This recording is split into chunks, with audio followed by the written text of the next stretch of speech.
while I have this going on, kind of salt gripping my tongue still, and yeah, he's still kind of giving me a good tongue sting, spreading into my upper and lower lip, particularly the lower lip. Wow. So, hey, I said we were going to talk a little bit about Jesus walking on the water. So, hey, let's start with that. Alright, this event itself happens shortly after the disciples witnessed the miracle of the feeding of the 5,000. Okay, so, wow, excuse me, catching my throat a little bit, swallowing some hot saliva there. Wow. So, anyway, the disciples, Jesus tells his disciples to take their boat onto the Sea of Galilee and head for Capernaum.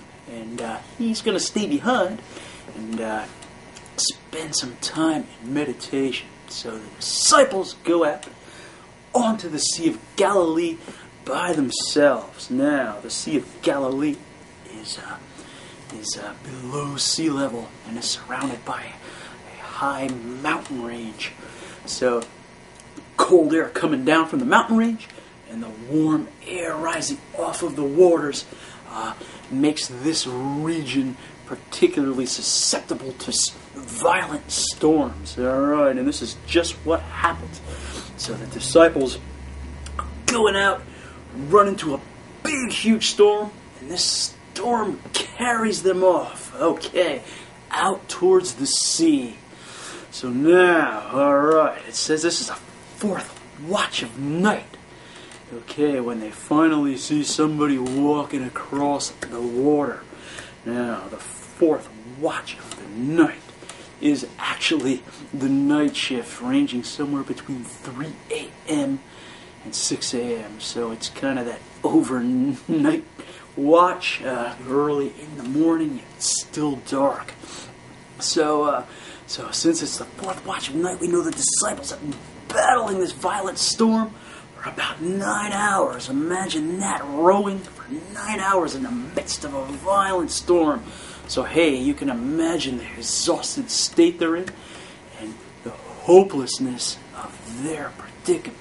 Alright, now, so at the fourth watch of night, they see somebody walking across the water, and they mistake this as a ghost and are overcome with fear. Alright, so hey, we all know this is Jesus coming, okay, putting the disciples through a little test of faith here. Wow, excuse me. So they're scared. They see Jesus coming across. He says, "Fear not." Okay, because why is that? Because, hey, in the storms of life, the storm of their life, on the edge of the end there for them, thinking they're going to die. Alright, these huge waves, this huge storm is but steps away for God to come to us. Alright? So the violent storm is just a staircase for the Lord.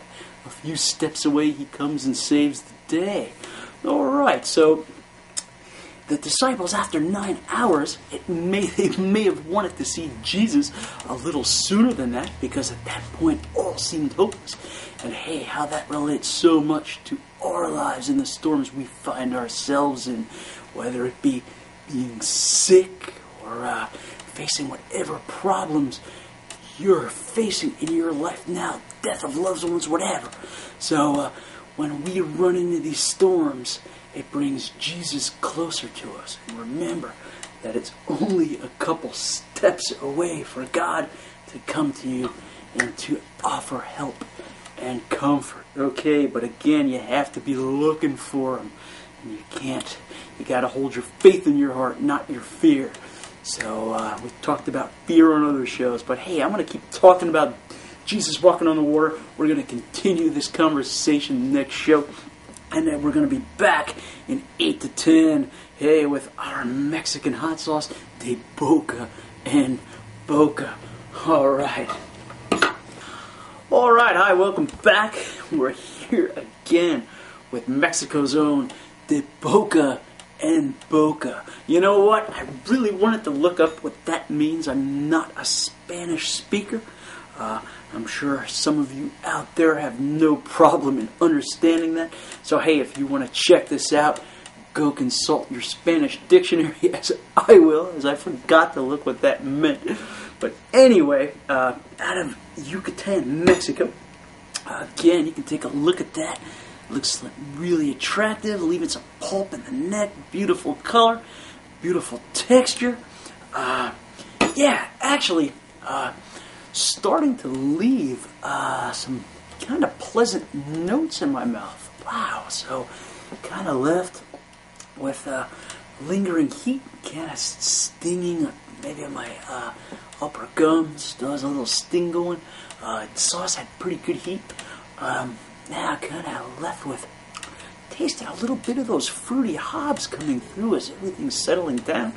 I still have a pleasant garlic note settling over the tongue. So actually the aftertaste is a little more pleasant than the actual experience of it going down.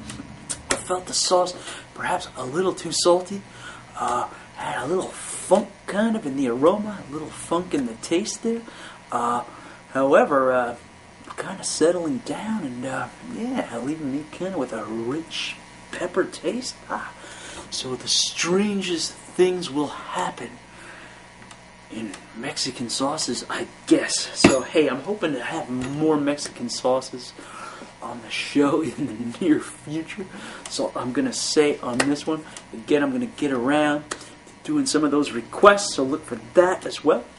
And yeah, hey, stay tuned next show for our conclusion of Jesus walking on the water and the miracle of that. So hey, I'll see you guys then. Till then, read your Bible, say your prayers, and I will be back.